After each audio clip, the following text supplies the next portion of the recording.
ಕರ್ನಾಟಕದ ಸ್ಥಿತಿಗತಿಗಳೇನೇನೋ ಅದರ ವಿವರಗಳನ್ನು ನಾವು ನಿಮಗೆ ಕೊಡ್ತಾ ಇದ್ವಿ. ಅಂದರೆ ಸ್ಥಿತಿಗತಿಗಳು ಏನು ಹೇಳುತ್ತೆ, ಕರ್ನಾಟಕದ ಸ್ಥಿತಿಗತಿಗಳೇನು, ಜೊತೆಗೆ ದಕ್ಷಿಣ ಭಾರತದ ಸ್ಥಿತಿಗತಿಗಳೇನು, ಕೇರಳ, ತಮಿಳುನಾಡು, ಆಂಧ್ರ ಪ್ರದೇಶ ಮತ್ತು ತೆಲಂಗಾಣ, ಅದೆಲ್ಲದರ ವಿವರಗಳನ್ನು ನಾವು ನಿಮ್ಮ ಮುಂದೆ ಇಡ್ತಾ ಇದ್ದೀವಿ. ನೀವು ನಮ್ಮ ಸ್ಕ್ರೀನ್ ನೋಡ್ತಾ ಇದ್ದೀರಿ. ಮೆಗಾ ಎಕ್ಸಿಟ್ ಪೋಲ್ನ ಅಂಕಿಅಂಶಗಳನ್ನು ತಾವು ಗಮನಿಸ್ತಾ ಇದ್ದೀರಿ.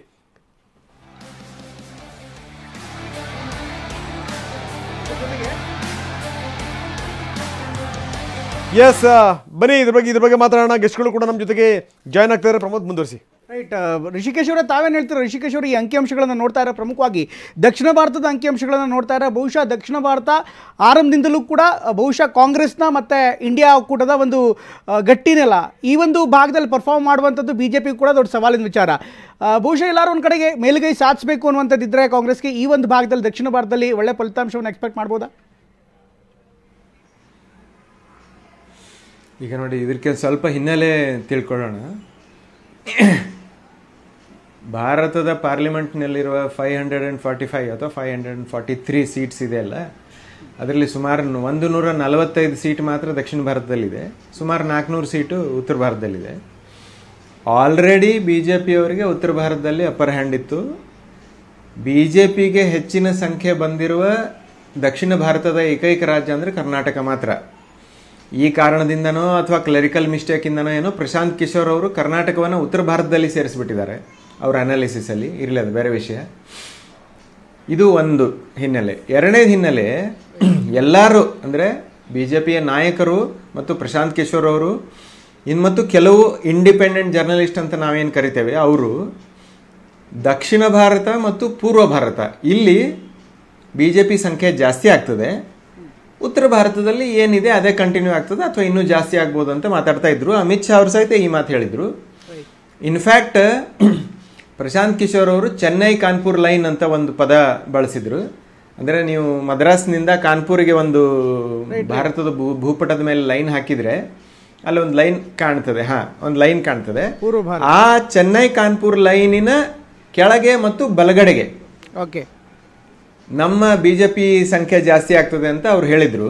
ಆದರೆ ನೀವು ತೋರಿಸ್ತಾ ಇರೋ ನಂಬರ್ಗಳನ್ನು ನೋಡಿದರೆ BJP ಅವರ ಆ ನಿರೀಕ್ಷೆ ಸುಳ್ಳಾಗ್ತಾ ಇದೆ. ದಕ್ಷಿಣ ಭಾರತದಲ್ಲಿ BJP ಅವರಿಗೆ ಮಾರ್ಜಿನಲ್ ಇನ್ಕ್ರೀಸ್ ಮಾತ್ರ ಆಗ್ತಾ ಇದೆ ಹೊರತು ಬಹಳ ದೊಡ್ಡ ಬದಲಾವಣೆ ಆಗ್ತಾ ಇಲ್ಲ ಅಂತ ನನಗನ್ಸುತ್ತೆ. ರೈಟ್. ಈ ದಕ್ಷಿಣ ಭಾರತ ಮಾತ್ರ ತೋರಿಸ್ತಾ ಇದೀವಿ. ಇನ್ ಫೋರ್ಸ್ ಪೂರ್ವ ಭಾರತಕ್ಕೆ ಸಂಬಂಧಪಟ್ಟಂತೆ ಬೇರೆ ಅಂಕಿಅಂಶ ಬರುತ್ತೆ. ಈ ದಕ್ಷಿಣ ಭಾರತದಲ್ಲೇ ನೋಡೋದಾದ್ರೆ ತಮಿಳುನಾಡು ಬಗ್ಗೆ ಸಾಕಷ್ಟು ಚರ್ಚೆ ಆಗಿತ್ತು ಋಷಿಕೇಶ್ ಅವರೇ. ತಮಿಳುನಾಡಲ್ಲಿ ಬಟ್ ಈಗ ಅಂತ ಇಂಪ್ಯಾಕ್ಟ್ ಇಲ್ಲಿ ಕಾಣಿಸ್ತಾ ಇಲ್ಲ ಸದ್ಯಕ್ಕೆ. ಬಹುಶಃ ಆ ಒಂದು ಪ್ರಚಾರದಲ್ಲಿ ಅಬ್ಬರ ಇದ್ರೂ ಕೂಡ ಗ್ರೌಂಡ್ ಲೆವೆಲ್ ಸ್ವಲ್ಪ ರಿಯಲೈಸ್ ಆಗಿಲ್ಲ ಅನ್ಸುತ್ತಾ? ಇದಕ್ಕೆ ಎರಡು ಕಾರಣಗಳಿದೆ.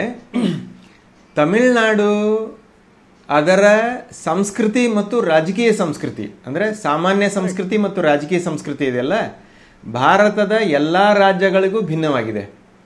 ನಾನು ಹಿಂದೆ ಜಯಲಲಿತಾ ಅವರು ಇಲೆಕ್ಷನ್ ಕವರ್ ಮಾಡಿದ್ದೇನೆ ಮತ್ತು ಆನಂತರ ಕರುಣಾನಿಧಿ ಅವರು ಪಕ್ಕದ ಕ್ಷೇತ್ರಗಳಿಂದ ಒಂದೊಂದ್ಸರಿ ನಿಂತಿದ್ರು. ಅಂದರೆ ಹಿಂದೆ ಒಬ್ಬ ಕ್ಯಾಂಡಿಡೇಟ್ ಎಷ್ಟು ಬೇಕಾದರೂ ಕ್ಷೇತ್ರದಲ್ಲಿ ನಿಲ್ಬೋದು ಅಂತ ಒಂದು ಕಾನೂನಿತ್ತು, ಆನಂತರ ಅದು ಬದಲಾಯಿತು ಬಿಡಿ. ಆವಾಗ ಅಲ್ಲಿ ಜನ ಎಷ್ಟು ನಿರ್ಧಾರಿತವಾಗಿ ಮತ ಹಾಕ್ತಾ ಇರೋ ತಮಿಳುನಾಡಲ್ಲಿ ಅಂದರೆ 5 ವರ್ಷ ಇವರಿಗೆ 5 ವರ್ಷ ಅವರಿಗೆ ಅನ್ನೋ ಥರ ಹಾಕ್ತಾ ಇದ್ರು. ಮತ್ತು ಅವರು ಈ ನಮ್ಮ ಏನು ನೆರೆಟಿವ್ಗಳು ಸಂಕಥನಗಳು ಇದೆಯಲ್ಲ, ಹಿಂದುತ್ವ ಅದು ಮತ್ತೊಂದು ಏನು, ಈ ನೆರೆಟಿವ್ಗಳನ್ನು ಸರಳವಾಗಿ ಒಪ್ಪುವ ಜನ ಅಲ್ಲ. ಅವರಿಗೆ ದ್ರಾವಿಡಿಯನ್ ನೆರೆಟಿವ್ ಇದೆ. ಈ ಕೋಡನ್ನು ಕ್ರ್ಯಾಕ್ ಮಾಡಲಿಕ್ಕೆ ಕಾಂಗ್ರೆಸ್ಸಿಗಾಗ್ಲಿ BJPಗಾಗ್ಲಿ ಸರಳವಾಗಿ ಸಾಧ್ಯ ಆಗಿಲ್ಲ ಅಂತ ನನಗನ್ನಿಸ್ತದೆ. ಇದು ಒಂದು ಕಾರಣ. ಎರಡನೇ ಕಾರಣ, BJPಗೆ ಈ ವರ್ಷ ಅಂದ್ರೆ ಈ ಚುನಾವಣೆಯಲ್ಲಿ ತಮಿಳುನಾಡಲ್ಲಿ 6 ಜನ ಅಲೈಗಳಿದ್ದಾರೆ, ಬರೀ ಒಬ್ಬರಿಲ್ಲ.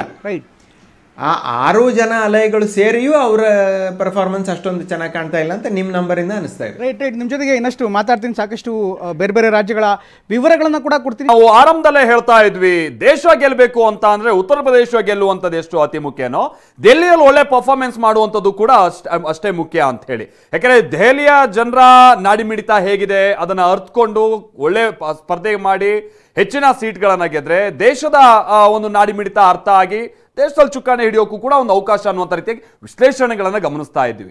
ಆ ಮಟ್ಟಕ್ಕೆ ನೋಡೋದಾದ್ರೆ 2014 ಹಾಗೆ 2020 ಸಂದರ್ಭದಲ್ಲಿ BJP ಕಂಪ್ಲೀಟ್ ಆಗಿ ಅದು ಯಶಸ್ವಿ ಆಗಿತ್ತು ಅನ್ನುವಂಥದ್ದನ್ನು ನಾವು ನೋಡಿದ್ದೀವಿ. ಹಾಗಾದ್ರೆ 2024ರಲ್ಲಿ ಏನಾಗ್ಬೋದು? TV9 ಎಕ್ಸಿಟ್ ಪೋಲ್ ಮುಖೇನವಾಗಿ ಗಮನಿಸೋದಾದ್ರೆ 2024ರಲ್ಲೂ ಕೂಡ ಬಿಜೆಪಿ 7ಕ್ಕೆ 7 ಸ್ಥಾನಗಳನ್ನ ಗೆಲ್ಲುತ್ತೆ, 7ಕ್ಕೆ 7 ಸ್ಥಾನಗಳನ್ನ ಗೆಲ್ಲುತ್ತೆ ಅನ್ನುವಂಥದ್ದನ್ನ ಹೇಳ್ತಾ ಇದೆ. ಈ ಮುಖೇನವಾಗಿ ಆಪ್ ಜೊತೆಗೆ ಕಾಂಗ್ರೆಸ್ ಬಹಳ ಪ್ರಯತ್ನಗಳನ್ನ ದೆಹಲಿ ಮಟ್ಟದಲ್ಲಿ ಮಾಡಿತ್ತು. ಒಂದು ಒಳ್ಳೆ ರೀತಿಯಾಗಿ ಯುನೈಟ್ ಆಗಿ ಹೋಗಿ ನಾವು ಗೆಲ್ಲಬೇಕು ಅನ್ನುವಂಥ ನಿಟ್ಟಿನಲ್ಲಿ ಬಹುಶಃ ಅರವಿಂದ್ ಕೇಜ್ರಿವಾಲ್ ಅವರು ಜೈಲಿಗೆ ಹೋದಂಥದ್ದಾಗಿರ್ಬೋದು. ಅದಾದ ನಂತರದಲ್ಲಿ ಅವರು ವಾಪಸ್ ಬಂದು ಒಂದು ಕೋರ್ಟ್ನ ಬೇಲನ್ನ ಪಡೆದು, ಒಂದು ಮಧ್ಯಂತರ ಬೇಲನ್ನ ಪಡೆದು ಹೊರಬಂದು ಪ್ರಚಾರ ನಡೆಸಿದಿರ್ಬೋದು. ಬಹಳ ದ್ವೇಷದ ರಾಜಕೀಯ ಮಾಡ್ತಾರೆ ಅನ್ನುವಂಥ ಜನರನ್ನು ಬಿಂಬಿಸುವಂತ ಪ್ರಯತ್ನ ಮಾಡೋದಂತ ಬಹುಶಃ ಯಾವ ಮಟ್ಟಿಗೂ ಯಶಸ್ವಿ ಆದಂಗಿಲ್ಲ ಅಂತ ಕಾಣಿಸುತ್ತೆ. ಬಹುಶಃ ಕಾಂಗ್ರೆಸ್ ಇದೇ ರೀತಿಯಂತ ಪರ್ಫಾರ್ಮೆನ್ಸ್ ಅನ್ನ 2009ರ ಜನರಲ್ ಎಲೆಕ್ಷನ್ ಸಂದರ್ಭದಲ್ಲಿ ದೆಹಲಿಯಲ್ಲಿ ಮಾಡಿತ್ತು, 7ಕ್ಕೆ 7 ಸ್ಥಾನಗಳನ್ನ ಗೆದ್ದಿದ್ದು. ಬಿಜೆಪಿ ಯಥಾ ಪ್ರಕಾರವಾಗಿ ದೆಹಲಿಯನ್ನ ಸ್ವೀಪ್ ಮಾಡ್ಕೊಂಡು ಬರ್ತಾ ಇರುವಂತದ್ದು ಮುಂದುವರಿಯುತ್ತೆ ಅನ್ನುವಂಥದ್ದು ಗೊತ್ತಾಗ್ತಾ ಇದೆ.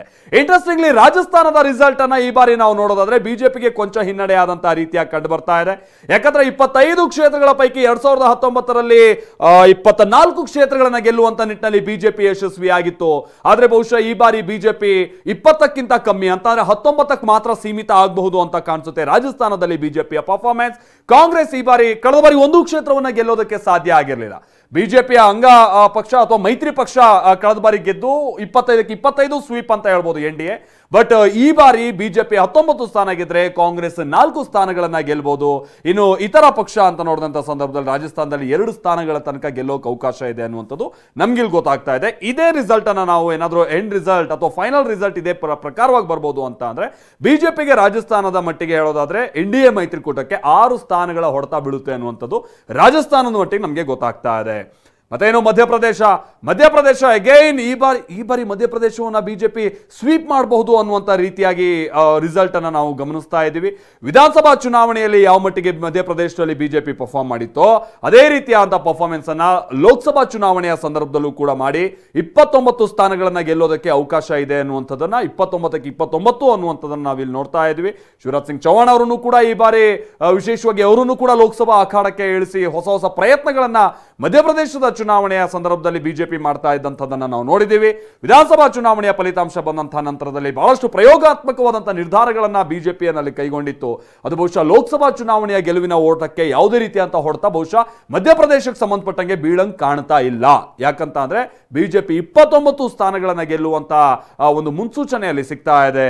ಅಗೈನ್ ಕಾಂಗ್ರೆಸ್ ಮಧ್ಯಪ್ರದೇಶದಲ್ಲಿ ಯಾವುದೇ ಸ್ಥಾನವನ್ನ ಈ ಬಾರಿ ಗೆಲ್ಲೋದಕ್ಕೆ ಅವಕಾಶ ಇಲ್ಲ ಅನ್ನುವಂತ ರೀತಿಯಾಗಿ ಎಕ್ಸಿಟ್ ಪೋಲ್ ನ ಫಲಿತಾಂಶ ನೋಡಿದಂತ ಸಂದರ್ಭದಲ್ಲಿ ನಮ್ ಗಮನಕ್ಕೆ ಬರ್ತಾ ಇರುವಂತ ಸಂಗತಿಯಾಗಿದೆ. ಇದು ಪ್ರಮುಖವಾಗಿ ಮಧ್ಯಪ್ರದೇಶ ಹಾಗೆ ರಾಜಸ್ಥಾನಕ್ಕೆ ಸಂಬಂಧಪಟ್ಟ ಹಾಗಿನ ಚುನಾವಣೋತ್ತರ ಸಮೀಕ್ಷಾ ರಿಸಲ್ಟ್ ಅನ್ನ ನಾವು ನೋಡ್ತಾ ಇದ್ವಿ. ಇನ್ನು 1 by 1 ನಾವು ನೋಡ್ತಾ ಹೋಗೋದಾದ್ರೆ ಎಕ್ಸಿಟ್ ಪೋಲ್ಗೆ ಸಂಬಂಧಪಟ್ಟ ಹಾಗೆ ಆಕ್ಸಿಸ್ ಮೈ ಇಂಡಿಯಾ ಕೊಟ್ಟಿರುವಂತಹ ರಿಸಲ್ಟ್ ನಾವು ನೋಡ್ತಾ ಹೋದರೆ ಕರ್ನಾಟಕದ ಮಟ್ಟಿಗೆ ಆಕ್ಸಿಸ್ ಮೈ ಇಂಡಿಯಾ ಕೊಟ್ಟಿರುವ ರೀತಿಯಾಗಿ 20ರಿಂದ 22 ಸ್ಥಾನ ಗೆಲ್ಲೋದಕ್ಕೆ ಅವಕಾಶ ಇದೆ. ಅದು JDS ಅನ್ನ ಹೊರತುಪಡಿಸಿ ಕಾಂಗ್ರೆಸ್ 3ರಿಂದ 5 ಸ್ಥಾನಗಳನ್ನ ಗೆಲ್ಲೋದಕ್ಕೆ ಅವಕಾಶ ಇದೆ. JDS 2 ಸ್ಥಾನಗಳನ್ನ ಗೆಲ್ಲೋಕೆ ಅವಕಾಶ ಇದೆ. ಏನಾದ್ರು ಹೆಚ್ಚು ಕಮ್ಮಿ ಆದ್ರೆ 3 ಗೆದ್ದು ಬಿಡ್ಬೋದು, ಹಾಸನವೂ ಕೂಡ ಸೇರಿದಂಗೆ ಗೆಲ್ಬಹುದು ಅನ್ನುವಂತ ರೀತಿಯಾಗಿ ಆಕ್ಸಿಸ್ ಮೈ ಇಂಡಿಯಾ ಕೊಟ್ಟಿರುವಂತ ಒಂದು ಫಲಿತಾಂಶವನ್ನು ನಾವು ನೋಡ್ತಾ ಇದ್ದೀವಿ. ಸೊ ಬಿಜೆಪಿ 20ರಿಂದ 22, JDS 2ರಿಂದ 3, ಕಾಂಗ್ರೆಸ್ ಸಾಧನೆ ಮ್ಯಾಕ್ಸ್ ಟು ಮ್ಯಾಕ್ಸ್ 5 ಸ್ಥಾನಗಳನ್ನ ಗೆಲ್ಲೋಕೆ ಅವಕಾಶ ಇದೆ ಅನ್ನುವಂತ ಹೇಳ್ತಾ ಇದೆ. ಸೊ TV9 ನ ಎಕ್ಸಿಟ್ ಪೋಲ್ ನ ನಾವು ಫಲಿತಾಂಶ ನೋಡಿದಂತ ಸಂದರ್ಭದಲ್ಲಿ ಕಾಂಗ್ರೆಸ್ ಸಾಧನೆ 8 ಮಟ್ಟಿಗೆ ಹೋಗ್ಬೋದು ಅಂತ ಇತ್ತು. ಸಿ ವೋಟರ್ ಏನ್ ಹೇಳ್ತಾ ಇದೆ, ಆಂಧ್ರ ಪ್ರದೇಶಕ್ಕೆ ಸಂಬಂಧಪಟ್ಟಂಗೆ ಸಿ ವೋಟರ್ ಏನ್ ಹೇಳ್ತಾ ಇದೆ ಅಂದ್ರೆ NDA 21ರಿಂದ 25 ಸ್ಥಾನ ಗೆಲ್ಲೋದಕ್ಕೆ ಅವಕಾಶ ಇದೆ ಅಂತ ಹೇಳಿ. YSRCP ಗೆದ್ರೆ ಇಲ್ಲ, ಮ್ಯಾಕ್ಸ್ ಟು ಮ್ಯಾಕ್ಸ್ ಗೆದ್ರೆ 4 ಸ್ಥಾನ ಗೆಲ್ಬಹುದು ಅನ್ನುವಂಥದ್ದು. ಆ ಮುಖೇನವಾಗಿ ಅಗೈನ್ ಇಲ್ಲಿ TDP ಜೊತೆಗೆ ಜನಸೇನಾ ಹಾಗೆ ಬಿಜೆಪಿ ಇಲ್ಲಿ ಒಂದು ಒಗ್ಗಟ್ಟಲ್ಲಿ ಏನು ಹೋಗಿದ್ದಾವೆ. ಸೊ ಆ ಕಡೆಗೆ ಜನ ಮನ್ನಣೆ ಕೊಡ್ಬೋದು ಅನ್ನುವಂಥ ರಿಸಲ್ಟ್ ಅನ್ನ ಸಿ ವೋಟರ್ ಹೇಳ್ತಾ ಇದೆ ಆಂಧ್ರ ಪ್ರದೇಶಕ್ಕೆ ಸಂಬಂಧಪಟ್ಟ ಹಾಗೆ. ಈ ಮುಖೇನವಾಗಿ ಬಹುಶಃ ನಾಯ್ಡು ಅವರಿಗೆ ಈ ಬಾರಿ ಮತ್ತೆ ಅಲ್ಲಿ ಸರ್ಕಾರ ರಚನೆ ಮಾಡುವಂತ ನಿಟ್ಟಿನಲ್ಲಿ ವಿಧಾನಸಭಾ ಚುನಾವಣೆ ಮೇಲೂ ಕೂಡ ಇದೇನಾದ್ರೂ ಇಂಪ್ಯಾಕ್ಟ್ ಆದ್ರೆ ಈ ರೀತಿಯಾದಂಥ ರಿಸಲ್ಟ್ ಅನುಕೂಲ ಆಗ್ಬೋದು ಅಂತ ಕಾಣಿಸುತ್ತೆ. ಇದು ಸಿ ವೋಟರ್ ಪ್ರಕಾರವಾಗಿ ಹೇಳ್ತಾ ಇರೋದು. YSRCP ಕಳೆದ ಬಾರಿ ನಿಮ್ಗೆ ಗೊತ್ತಿರಲಿ, YSRCP 22 ಸ್ಥಾನಗಳನ್ನ ಗೆದ್ದಿತ್ತು. ಈ ಬಾರಿ 0ಯಿಂದ 4 ಅಂತ ಹೇಳ್ತಾ ಇದೆ ಸಿ ವೋಟರ್ಸ್. ತೆಲಂಗಾಣ ಏನ್ ಹೇಳ್ತಾ ಇದೆ, ತೆಲಂಗಾಣ ಕಳೆದ ಬಾರಿ ಬಿಜೆಪಿ ಯಾರು ಸಿ ವೋಟರ್ಸ್ ಹೇಳ್ತಾ ಇರುವಂತದ್ದು ಇದು. ತೆಲಂಗಾಣದಲ್ಲಿ ಕಳೆದ ಬಾರಿ ಬಿಜೆಪಿ 4 ಸ್ಥಾನಗಳನ್ನ ಗೆದ್ದಿತ್ತು. ಈ ಬಾರಿ 7ರಿಂದ 9 ಸ್ಥಾನ ಗೆಲ್ಲುವಂತ ಅವಕಾಶ ಇದೆ. ಪ್ರಬಲವಾದಂತಹ ಸ್ಪರ್ಧೆಯನ್ನ ಎಗೈನ್ ಇಲ್ಲಿ ಬಿಜೆಪಿ ಕೊಡ್ತಾ ಇರುವಂತದ್ದು. ಈ ಬಾರಿ ಕಾಂಗ್ರೆಸ್ 7ರಿಂದ 9 ಸ್ಥಾನಗಳನ್ನ ಗೆಲ್ಬಹುದು. BRS 0, ಸಿ ವೋಟರ್ ಹೇಳ್ತಾ ಇರುವ ಪ್ರಕಾರವಾಗಿ BRS ಈ ಬಾರಿ 0 ಸುತ್ತಿದ್ರೂ ಆಶ್ಚರ್ಯ ಇಲ್ಲ ಅನ್ನುವಂಥದ್ದನ್ನ ಹೇಳ್ತಾ ಇದೆ.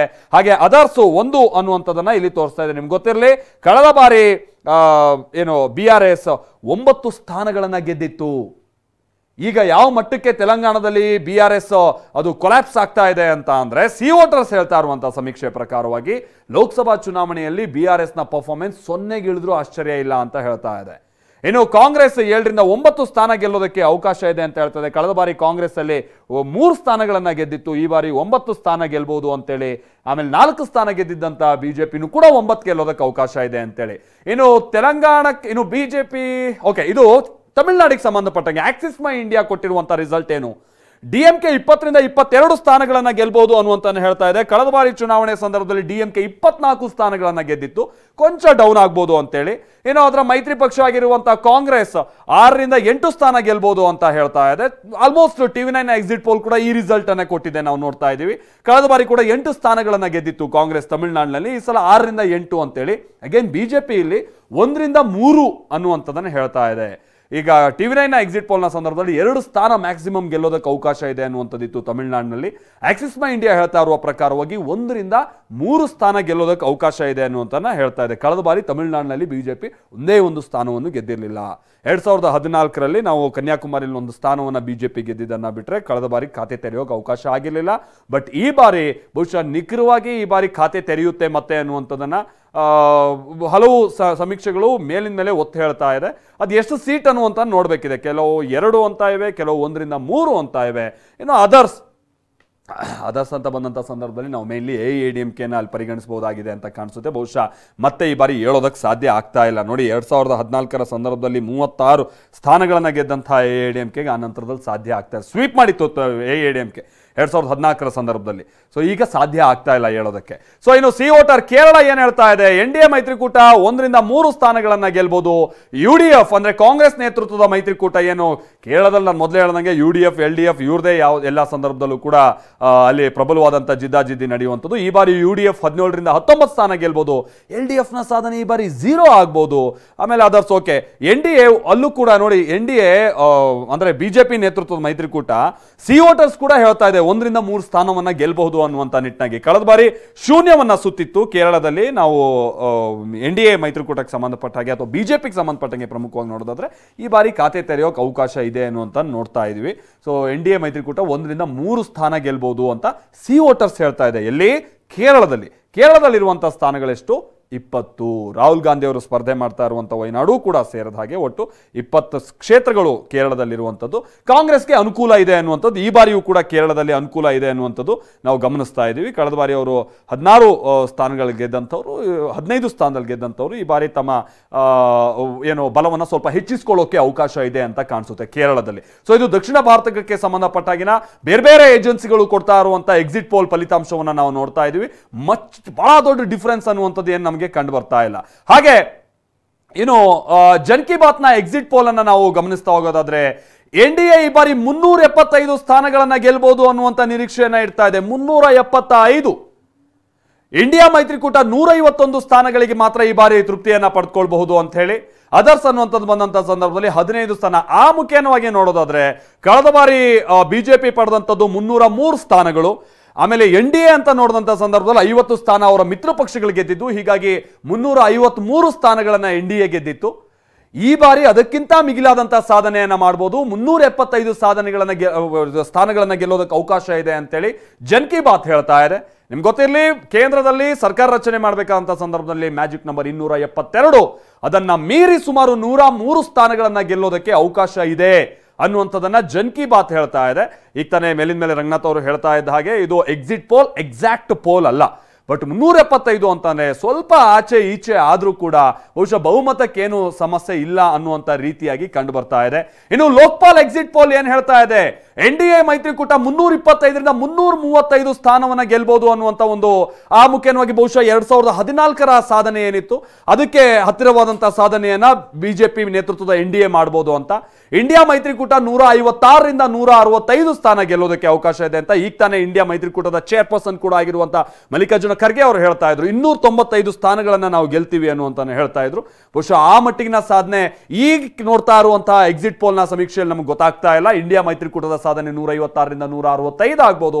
ಕಾಂಗ್ರೆಸ್ನದ್ದು ಎಕ್ಸಾಕ್ಟ್ ಎಷ್ಟು ಅನ್ನುವಂಥದ್ದನ್ನ ನಮಗೆ ಇಲ್ಲಿ ಕುತೂಹಲ ಇರುವಂಥದ್ದು. ಯಾಕಂತಂದ್ರೆ 2014ರಲ್ಲಿ 50ಕ್ಕಿಂತ ಕೆಳಬಿತ್ತು, 2019ರಲ್ಲಿ 52 ಸ್ಥಾನಗಳನ್ನ ಪಡೆದಿತ್ತು. ಈ ಬಾರಿ ಏನು ಯಾಕಂದ್ರೆ ಅಧಿಕೃತವಾದಂತಹ ಒಂದು ವಿರೋಧ ಪಕ್ಷ ಆಗಬೇಕಾದಂತಹ ನಿಟ್ಟಿನಲ್ಲೂ ಕೂಡ ಕಾಂಗ್ರೆಸ್ ಸಮಸ್ಯೆಯನ್ನು ಅನುಭವಿಸಿದಂಥದನ್ನ ನಾವು ನೋಡಿದ್ದೀವಿ. ಬಟ್ ಈ ಬಾರಿ ಅವ್ರ ಪರ್ಫಾರ್ಮೆನ್ಸ್ ಹೇಗಿದೆ ಇಂಡಿವಿಜುವಲ್ ಆಗಿ ಅನ್ನುವಂಥದ್ದನ್ನು ಕೂಡ ನಂತರದ ಹಂತದಲ್ಲಿ ನಾವು ನಿಮ್ಮ ಮುಂದೆ ಇದೇ ಜನ್ ಕಿ ಬಾತ್ ಆಗಿರ್ಬೋದು, ಲೋಕ್ಪಾಲ್ ಎಕ್ಸಿಟ್ ಪಾಲ್ ಆಗಿರ್ಬೋದು, ಇವುಗಳ ಡೀಟೇಲ್ಸ್ ಏನಿದೆ ಅನ್ನುವಂತ ನಾವು ನಿಮ್ಮ ಮುಂದೆ ಇಡ್ತಾ ಹೋಗ್ತೀವಿ. ಬಟ್ ಆಸ್ ಆಫ್ ನಾವು NDA ಮೈತ್ರಿಕೂಟ 325ರಿಂದ 335 ಸ್ಥಾನಗಳನ್ನ ಗೆಲ್ಲೋದಕ್ಕೆ ಅವಕಾಶ ಇದೆ ಅಂತೇಳಿ ಜನ್ ಲೋಕ್ಪಾಲ್ ಹೇಳ್ತಾ ಇದೆ.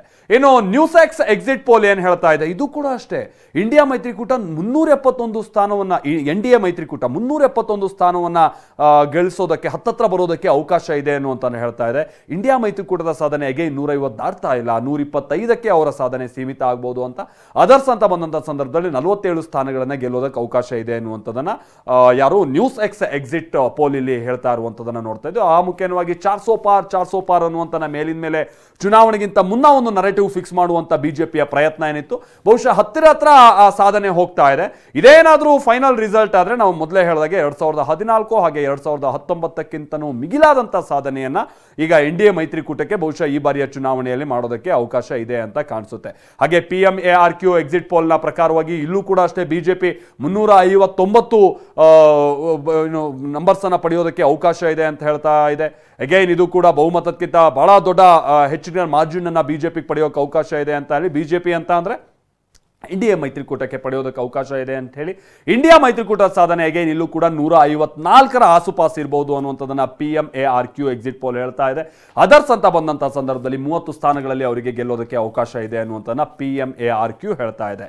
ಸೊ ಈ ಎಕ್ಸಿಟ್ ಪೋಲ್ನ ಏಜೆನ್ಸಿ ಪ್ರಕಾರವಾಗಿನೂ ನಾವು PMARQ ಅನ್ನುವಂಥ ಏಜೆನ್ಸಿಯ ಪ್ರಕಾರವಾಗಿನೂ ನಾವು ನೋಡ್ತಾ ಹೋದ್ರೆ ಇಲ್ಲೂ ಕೂಡ ಬಿಜೆಪಿ 350ರ ಕ್ರಾಸ್ ಮಾಡುತ್ತೆ, 350ರ ನಂಬರ್ಸ್ ಅನ್ನುವಂತ 359 ಸಿಗಬಹುದು ಅನ್ನುವಂತ ಅಂದಾಜನ್ನ ಇಡ್ತಾ ಇದೆ. ಅಲ್ಲಿಗೆ 1-2 ಎಕ್ಸಿಟ್ ಪೋಲ್ ನಲ್ಲಿ ಈ ರೀತಿಯಾದಂತಹ ನಂಬರ್ ಸಿಕ್ಕಿ ಉಳಿದಂತದ್ರಲ್ಲಿ ಏನಾದ್ರೂ ಬಹಳ ಭಿನ್ನವಾದಂತಹ ನಂಬರ್ ಸಿಕ್ಕಿದ್ರೆ ಬಹುಶಃ ಈ ಬಾರಿ ಬಹಳ ಬದಲಾವಣೆ ಆಗ್ಬೋದು ಅನ್ನುವಂತ ನಿರೀಕ್ಷೆನ ಇಟ್ಕೊಳ್ಬಹುದು. ಬಟ್ ಈ ಆರಂಭಿಕ ಹಂತದಲ್ಲಿ ಬಹಳಷ್ಟು ವಿಶ್ವಾಸಾರ್ಹ, ನಂಬೋದಕ್ಕೆ ಅರ್ಹ ಆದಂತ ಎಕ್ಸಿಟ್ ಪೋಲ್ ನ ರಿಸಲ್ಟ್ ನೋಡಿದಂತ ಸಂದರ್ಭದಲ್ಲಿ ಬಹುತೇಕರು ಎಲ್ಲ 330, 340ರ ಮೇಲೇನೆ ಈಗ NDA ಮೈತ್ರಿಕೂಟಕ್ಕೆ ನಂಬರ್ಸ್ ಅನ್ನ ಕೊಡ್ತಾ ಇರುವಂತದನ್ನ ನೋಡ್ತಾ ಹೋದ್ರೆ ಬಹುಶಃ ಬಹಳ ದೊಡ್ಡ ಬದಲಾವಣೆಯನ್ನ ಈ ಬಾರಿಯೂ ಕೂಡ ನಿರೀಕ್ಷೆ ಮಾಡೋದಕ್ಕೆ ಆಗೋದಿಲ್ಲ ಅನ್ನುವಂಥದ್ದನ್ನ ನಾವು ಗಮನಿಸಬಹುದಾಗಿದೆ. ಅಗೈನ್ ಜನ್ ಕಿ ಬಾತ್ ಎಕ್ಸಿಟ್ ಪೋಲ್ ಅನ್ನ ನಾವು ನೋಡಿದಂತ ಸಂದರ್ಭದಲ್ಲಿ NDA ಮೈತ್ರಿಕೂಟ 375 ಸ್ಥಾನಗಳನ್ನ ಗೆಲ್ಬಹುದು ಅಂತೇಳಿ, ಅಂದ್ರೆ ಬಹುಶಃ ಅತಿ ಹೆಚ್ಚು ನಂಬರ್ಸ್ ಅನ್ನ ಕೊಟ್ಟಿರುವಂತದ್ದು ಜನ್ ಕಿ ಬಾತ್ ಎಕ್ಸಿಟ್ ಪೋಲ್ ಅಂತ ಕಾಣಿಸುತ್ತೆ. ಯಾಕಂದ್ರೆ ಹತ್ರ 400 ಅನ್ನುವಂತ ಬಿಜೆಪಿ ಏನ್ ಹೇಳ್ತಾ ಇತ್ತು 400 ಪಾರ್ ಅನ್ನುವಂಥದ್ದನ್ನ ಹತ್ರ 400ಕ್ಕೆ ಇಲ್ಲಿ ಎಕ್ಸಿಟ್ ಪೋಲ್ ಒಂದು ಸಮೀಕ್ಷೆ ಕೊಡ್ತಾ ಇರುವಂತದ್ದು ಅಂತ ಅಂದ್ರೆ ಅದು ಜನ್ ಕಿ ಬಾತ್ 375. ಏನು ಲೋಕ್ಪಾಲ್ ಎಕ್ಸಿಟ್ ಪೋಲ್ ಕೂಡ ನೋಡಿ ಅಲ್ಲಿ 325ರಿಂದ 335 ಸ್ಥಾನಗಳು ಸಿಗಬಹುದು NDAಗೆ ಅನ್ನುವಂತ ನಿರೀಕ್ಷೆಯನ್ನ ಇಟ್ಟಿದೆ. ಇಂಡಿಯಾ ಮೈತ್ರಿಕೂಟ ಸಾಧನೆ 150 ದಾಟಿದ್ರೂ ಕೂಡ 165ರ ಒಳಗಾಗಿನೇ ಇರುತ್ತೆ ಅನ್ನುವಂಥದ್ದನ್ನ ಒಂದು ಪ್ರಿಡಿಕ್ಟ್ ಮಾಡಲಾಗ್ತಾ ಇದೆ. ಹಾಗೆ TV9 ಎಕ್ಸಿಟ್ ಪೋಲ್ನ ಇತರ ರಾಜ್ಯಗಳ ವಿಚಾರವಾಗಿ ನಾವು ನೋಡ್ತಾ ಹೋಗೋದಾದ್ರೆ ಛತ್ತೀಸ್ಗಢಕ್ಕೆ ಸಂಬಂಧಪಟ್ಟಂಗೆ ನಾವು ಗಮನಿಸೋದಾದ್ರೆ 11 ಕ್ಷೇತ್ರದಲ್ಲಿ ಬಿಜೆಪಿಗೆ ಗೆಲ್ಲೋದಕ್ಕೆ ಅವಕಾಶ ಇದೆ ಅನ್ನುವಂಥದ್ದನ್ನ ಛತ್ತೀಸ್ಗಢಕ್ಕೆ ಸಂಬಂಧಪಟ್ಟಾಗೆ ನಾವಲ್ಲಿ ಹೇಳ್ತಾ ಇರುವಂಥದ್ದನ್ನ ನೋಡ್ತಾ ಇದ್ದೀವಿ. ಬಹುಶಃ ಛತ್ತೀಸ್ಗಢದಲ್ಲಿ ಈ ಬಾರಿ ಬಿಜೆಪಿ ಬಹಳ ನಿರೀಕ್ಷೆಯನ್ನ ಇಟ್ಕೊಂಡಿದೆ. ಅದಕ್ಕೆ ತಕ್ಕ ಹಾಗೆ ಬಿಜೆಪಿಯಲ್ಲಿ ಒಳ್ಳೆ ಪರ್ಫಾರ್ಮ್ ಮಾಡಬಹುದು ಅನ್ನುವಂಥ ರೀತಿಯಾಗಿ TV9ನ ಎಕ್ಸಿಟ್ ಪೋಲ್ ಛತ್ತೀಸ್ಗಢಕ್ಕೆ ಸಂಬಂಧಪಟ್ಟಾಗೆ ಹೇಳ್ತಾ ಇದೆ. ಸೊ ಛತ್ತೀಸ್ಗಢವು ಸೇರಿದ ಹಾಗೆ ಈ ಕಡೆ ನಾವು ಬಂದ್ರೆ ಹಿಂದಿ ಭಾಷಿಕ ಲ್ಯಾಂಡ್ಗಳಲ್ಲೂ ಕೂಡ ಪ್ರದೇಶಗಳಲ್ಲೂ ಕೂಡ ಬಿಜೆಪಿ ಒಳ್ಳೆ ಪರ್ಫಾರ್ಮೆನ್ಸ್ ಮಾಡೋದು. ಗುಜರಾತ್ ಏನ್ ಕತೆ, ಗುಜರಾತ್ ಹೇಳಿ ಕೇಳಿ ಈಗ ಆಲ್ರೆಡಿ ಒಂದು ಸೀಟ್ ಅವ್ರು ಗೆದ್ದಾಗೋದಂಗೆ ಸೂರತ್ಗೆ ಸಂಬಂಧಪಟ್ಟ ಹಾಗೆ ಅಲ್ಲಿ ಮುಖೇಶ್ ಅವರ ಪರವಾಗಿ ಅಂತ ಅಂದ್ರೆ ಮುಖೇಶ್ ಅವರ ಪರವಾಗಿ ಅನ್ನೋದಕ್ಕಿಂತ ಅಪೋನೆಂಟ್ಸ್ ಎಲ್ಲರೂ ಕೂಡ ತಮ್ಮ ಉಮೇದುವಾರಿಕೆಯನ್ನು ವಾಪಸ್ ತೆಗೆದುಕೊಂಡಂತಹ ಕಾರಣಕ್ಕಾಗಿ ಅಲ್ಲಿ ಒಂದು ಹಂತದಲ್ಲಿ ಘೋಷಿತ ಹೋಗಾಗಿದೆ. ಅದನ್ನ ಹೊರತುಪಡಿಸಿ ನೋಡೋದಾದ್ರೆ ಬಿಜೆಪಿ ಈ ಬಾರಿಯೂ ಕೂಡ ಗುಜರಾತ್ನಲ್ಲಿ ಸ್ವೀಪ್ ಮಾಡುತ್ತೆ, 26ಕ್ಕೆ 26 ಸ್ಥಾನಗಳನ್ನು ಗೆಲ್ಲುತ್ತೆ ಅನ್ನುವಂಥ TV9 ಎಕ್ಸಿಟ್ ಪೋಲ್ನ ಫಲಿತಾಂಶದ ಸಂದರ್ಭದಲ್ಲಿ ನಾವು ನೋಡಬಹುದಾದಂಥ ಸಂಗತಿಯಾಗಿದೆ. ಈ ಬಾರಿ ಗುಜರಾತ್ನಲ್ಲಿ ಕಾಂಗ್ರೆಸ್ ಹಾಗೆ ಆಮ್ ಆದ್ಮಿ ಪಕ್ಷ ಬಹಳ ಅಚ್ಚುಕಟ್ಟಾದಂಥ ಪ್ರಚಾರ ನಡೆಸುವಂಥ ಪ್ರಯತ್ನ ಪಟ್ಟಿತ್ತು. ಸೀಟ್ ಶೇರಿಂಗ್ ಸಂದರ್ಭದಲ್ಲೂ ಕೂಡ ಸ್ವಲ್ಪ ಗೊಂದಲ ಆದರೂ ಕೂಡ ಅದಾದ ನಂತರ ಅಲ್ಲಿ ಯಾರ್ಯಾರು ಮುನಿಸ್ಕೊಂಡಿದ್ರು ಅವ್ರನ್ನೆಲ್ಲ ವಿಶ್ವಾಸಕ್ಕೆ ತೆಗೆದುಕೊಂಡು ಕಾಂಗ್ರೆಸ್ ಚುನಾವಣೆಗೆ ಹೋಗುವಂಥ ಪ್ರಯತ್ನವನ್ನ ಮಾಡಿತ್ತು. ಆದರೆ ಕಳೆದ ಬಾರಿಯ ವಿಧಾನಸಭಾ ಚುನಾವಣೆಯಲ್ಲಿ ಬಿಜೆಪಿ ಹೇಗೆ ಒಂದು ರೀತಿ ಸ್ವೀಪ್ ಆದಂಥ ರೀತಿಯಾದಂಥ ಫಲಿತಾಂಶವನ್ನ ಕಳೆದ ವಿಧಾನಸಭಾ ಚುನಾವಣೆಯಲ್ಲಿ ಗುಜರಾತ್ನಲ್ಲಿ ಹೊಂದಿತ್ತು, ಅದೇ ಯಥಾ ಪ್ರಕಾರವಾದಂಥ ರಿಸಲ್ಟ್ ಬಹುಶಃ ಗುಜರಾತ್ಗೆ ಸಂಬಂಧಪಟ್ಟ ಹಾಗೆ ಮುಂದುವರಿಯುತ್ತೆ. ಅದು ಲೋಕಸಭಾ ಚುನಾವಣೆಗೆ ಸಂಬಂಧಪಟ್ಟ ಹಾಗೆನೂ ಕೂಡ ಕಳೆದ ಬಾರಿ ಹೇಗೆ 26ಕ್ಕೆ 26 ಸ್ಥಾನಗಳನ್ನು ಗೆಲ್ಲುವಂಥ ನಿಟ್ಟಿನಲ್ಲಿ ಬಿಜೆಪಿ ಯಶಸ್ವಿಯಾಗಿತ್ತು. ಒಂದು ರೀತಿ ಊರು ಮನೆ ಹುಡುಗ ಅಥವಾ ಒಂದು ರೀತಿ ನಮ್ಮ ರಾಜ್ಯದ ನಾಯಕ, ಸೊ ದೆಹಲಿ ಮಟ್ಟವನ್ನ ಅಂದ್ರೆ ದೇಶವನ್ನ ಪ್ರತಿನಿಧಿಸ್ತಾ ಇದ್ದಾನೆ, ಸೊ ಆ ಕಾರಣಕ್ಕಾಗಿ ಯಾವುದೇ ಕಾರಣಕ್ಕೂ ನಾವು ಕೈ ಬಿಡಬಾರ್ದು ಅನ್ನುವಂಥ ರೀತಿಯಾಗಿ ಗುಜರಾತ್ನ ಮತದಾರರು ಮತ್ತೆ ನಿರ್ಧಾರ ಮಾಡಿದಂಥ ರೀತಿಯಾಗಿನೇ ಕಂಡು ಬರ್ತಾ ಇದೆ ಕೆಲ ಎಕ್ಸಿಟ್ ಪೋಲ್ನ ಫಲಿತಾಂಶವನ್ನ ನೋಡಿದಂಥ ಸಂದರ್ಭದಲ್ಲಿ. ಯಾಕಂತ ಅಂದ್ರೆ ಗುಜರಾತ್ನಲ್ಲಿ 26ಕ್ಕೆ 26 ಸ್ಥಾನಗಳನ್ನ ಗೆಲ್ಲೋದಕ್ಕೆ ಅವಕಾಶ ಇದೆ ಬಿಜೆಪಿಗೆ ಅಂತ ಹೇಳ್ತಾ ಇದೆ. ಸೊ ಇನ್ ಡೀಟೇಲ್ಸ್ ಆಗಿ ನಾವು ಈ ತರ ಎಕ್ಸಿಟ್ ಪೋಲ್ಗಳ ಫಲಿತಾಂಶವನ್ನ ನಾವು ನೋಡ್ತಾ ಹೋದ್ರೆ ಕರ್ನಾಟಕದಲ್ಲಿ 28 ಕ್ಷೇತ್ರಗಳ ಪೈಕಿ ಬಿಜೆಪಿ 22ರ ತನಕ ಗೆಲ್ಲೋದಕ್ಕೆ ಅವಕಾಶ ಇದೆ. ಬಿಜೆಪಿ NDA ಅಲ್ಲ, NDAನೂ ಕೂಡ ಸೇರಿದ್ರೆ JDS ಕಂಟೆಸ್ಟ್ ಮಾಡಿರುವಂತ 3 ಸ್ಥಾನಗಳಲ್ಲೂ ಕೂಡ ಗೆಲ್ಲೋದಕ್ಕೆ ಅವಕಾಶ ಇದೆ. 2 ಗೆಲ್ತಾರೆ ಅನ್ನುವಂಥದ್ದನ್ನ ಹಲವು ಏಜೆನ್ಸಿಗಳು ಖಚಿತವಾಗಿ ಹೇಳ್ತಾ ಇವೆ. ಕಾಂಗ್ರೆಸ್ 3ರಿಂದ 5 ಸ್ಥಾನವನ್ನ ಗೆಲ್ಬಹುದು ಅಂತ ಸಿ ವೋಟರ್ಸ್ ಹೇಳ್ತಾ ಇದೆ. ಆಂಧ್ರ ಪ್ರದೇಶಕ್ಕೆ ಸಂಬಂಧಪಟ್ಟಾಗೆ NDA ಮೈತ್ರಿಕೂಟ ಈ ಬಾರಿ ಆಂಧ್ರ ಪ್ರದೇಶದಲ್ಲಿ ಸ್ವೀಪ್ ಮಾಡಿದ್ರು ಆಶ್ಚರ್ಯ ಇಲ್ಲ. 21ರಿಂದ 25 ಕ್ಷೇತ್ರಗಳನ್ನ ಗೆಲ್ಲೋದಕ್ಕೆ NDAಗೆ ಅವಕಾಶ ಇದೆ ಅಂತ ಹೇಳಿ ಈ ಮುಖೇನವಾಗಿ ಅಲ್ಲಿ TDP ಜೊತೆಗೆ ಜನಸೇನಾ ಜೊತೆಗಿನ ಮೈತ್ರಿ ಬಹುಶಃ ವರ್ಕೌಟ್ ಆದಂಗೆ ಕಂಡು ಬರ್ತಾ ಇದೆ. 2014ರಲ್ಲೂ ಕೂಡ ಇದು ವರ್ಕೌಟ್ ಆಗಿತ್ತು ಬಿಜೆಪಿಗೆ. ಸೊ ಅದೇ ರೀತಿಯಾದಂಥದ್ದು ಒಂದು ಫಲಿತಾಂಶ ಆಂಧ್ರ ಪ್ರದೇಶಕ್ಕೆ ಸಂಬಂಧಪಟ್ಟಂಗೆ ಬರ್ಬೋದು ಅಂತ ಕಾಣಿಸುತ್ತೆ. ಯಾಕಂತಂದ್ರೆ ಆ ಬಾರಿಯೂ ಕೂಡ 2 ಸ್ಥಾನ ಗೆಲ್ಲೋದಕ್ಕೆ ಅವಕಾಶ ಆಗಿತ್ತು ಆಂಧ್ರದಲ್ಲಿ ಬಿಜೆಪಿಗೆ. ಈ ಬಾರಿ ಇನ್ನೂ ಉತ್ತಮವಾದಂಥ ಫಲಿತಾಂಶ ಬರ್ಬೋದು. ಇನ್ನು ಉತ್ತರ ಭಾರತದ ಕಡೆಗೆ ನಾವು ಹೋದಂಥ ಸಂದರ್ಭದಲ್ಲಿ ದೆಹಲಿ ರಾಜ್ಯವನ್ನ ನಾವು ಕನ್ಸಿಡರ್ ಮಾಡೋದಾದ್ರೆ 7 ಸ್ಥಾನಗಳಿಗೆ ಪೈಕಿ ಈ ಬಾರಿಯೂ ಕೂಡ 7 ಸ್ಥಾನಗಳನ್ನು ಗೆಲ್ಲೋದಕ್ಕೆ ಅವಕಾಶ ಇದೆ ಅನ್ನುವಂಥದ್ದು ಗೊತ್ತಾಗ್ತಾ ಇದೆ. ಅದು ಕನ್ನಯ್ಯಲಾಲ್ ಅವರಲ್ಲಿ ಬಂದು ಕಂಟೆಸ್ಟ್ ಮಾಡಿರುವಂಥದ್ದಾಗಿರ್ಬೋದು. ಆ ಸಂದರ್ಭದಲ್ಲಿ ಒಂದು ಸ್ವಲ್ಪ ಗೊಂದಲ ಆಯಿತು. ಬಹುಶಃ ಈ ಥರದ ಕೆಲವು ಗೊಂದಲಗಳನ್ನು ಅಲ್ಲಿ ಕ್ಲಿಯರ್ ಮಾಡ್ಕೊಳ್ಳುವಂಥ ನಿಟ್ಟಿನಲ್ಲಿ ಕಾಂಗ್ರೆಸ್ಗೆ ಪ್ರಮುಖವಾಗಿ ಆಪ್ಗೂ ಕೂಡ ಸಾಧ್ಯ ಆಗಿಲ್ವಾ ಅಂತ ಪ್ರಶ್ನೆ ಬರುತ್ತೆ. ಬಟ್ ಈ ಬಾರಿ ರಾಜಸ್ಥಾನದಲ್ಲಿ ಬಹುಶಃ ಬಿಜೆಪಿಗೆ ಸ್ವಲ್ಪ ಸೀಟ್ ಶೇರಿಂಗ್ ಕಮ್ಮಿ ಆಗ್ಬೋದು. ರಾಜಸ್ಥಾನದಲ್ಲಿ ಕಳೆದ ಬಾರಿ NDA ಮೈತ್ರಿಕೂಟ 25 ಪೈಕಿ 25ರಲ್ಲೂ ಕೂಡ ಗೆದ್ದಿತ್ತು. ಬಟ್ ಈ ಬಾರಿ ಅದು ಸಾಧ್ಯ ಆಗೋದಿಲ್ಲ ಅಂತ ಕಾಣಿಸುತ್ತೆ. 19 ಸ್ಥಾನ ಗೆಲ್ಲಬಹುದು ಅನ್ನುವಂಥ ನಿರೀಕ್ಷೆಯನ್ನು ಇಟ್ಕೊಳ್ಳಲಾಗಿದೆ. 9 ಸ್ಥಾನಗಳನ್ನ 4 ಸ್ಥಾನಗಳಲ್ಲಿ ಕಾಂಗ್ರೆಸ್ ಗೆಲ್ಬಹುದು, 19 ಸ್ಥಾನಗಳಲ್ಲಿ ಬಿಜೆಪಿ ಗೆಲ್ಬಹುದು. ಅದರ್ಸ್ ಅನ್ನುವಂಥದ್ದು ಬಂದಂಥ ಸಂದರ್ಭದಲ್ಲಿ 2 ಸ್ಥಾನಗಳಲ್ಲಿ ಗೆಲ್ಲೋದಕ್ಕೆ ಅವಕಾಶ ಇದೆ ಅಂತ ಹೇಳಲಾಗ್ತಾ ಇದೆ. ನೋಡ್ಬೇಕಿದೆ ಇದೊಂದು ವಿಚಾರವನ್ನು ನಾವು ಏನಾದ್ರು ಬಹಳ ಇದರಲ್ಲಿ ವ್ಯತ್ಯಾಸಗಳಾಗುತ್ತಾ ಅಂತೇಳಿ. ಇನ್ನು ಮಧ್ಯಪ್ರದೇಶಕ್ಕೆ ಸಂಬಂಧಪಟ್ಟ ಹಾಗೆ ಏನು 25ಕ್ಕೆ 25 ಕ್ಷೇತ್ರಗಳನ್ನ ಈ ಬಾರಿಯೂ ಬಿಜೆಪಿ ಗೆಲ್ಲುತ್ತೆ. 29ಕ್ಕೆ 29 ಕ್ಷೇತ್ರಗಳನ್ನ ಬಿಜೆಪಿ ಗೆಲ್ಲುತ್ತೆ ಅನ್ನುವಂಥ ನಿರೀಕ್ಷೆಯನ್ನ ಇಟ್ಕೊಳ್ಳಲಾಗಿದೆ. ಇದು TV9ನ ಎಕ್ಸಿಟ್ ಪೋಲ್ ಸೇರಿದಾಗೆ ಬಹಳಷ್ಟು ಇತರ ಏಜೆನ್ಸಿಗಳು ಕೊಡ್ತಾ ಇರುವಂಥ ಎಕ್ಸಿಟ್ ಪೋಲ್ ಪ್ರಕಾರವಾಗಿಯೂ ಕೂಡ ಇದೇ ರೀತಿಯಾದಂಥ ರಿಸಲ್ಟ್ ಬರ್ತಾ ಇರುವಂಥದ್ದನ್ನು ನೋಡಿದ್ರೆ ಬಹುಶಃ ಮಧ್ಯಪ್ರದೇಶದಲ್ಲಿ ಈ ಬಾರಿ ಜನರ ಒಲವು ಬಹಳ ಕ್ಲಿಯರ್ ಆಗಿ ಏನು ಬಿಜೆಪಿ ಕಡೆಗೆ ಇದ್ದಂತಹ ರೀತಿಯಾಗಿಯೇ ಕಂಡು ಬರ್ತಾ ಇದೆ.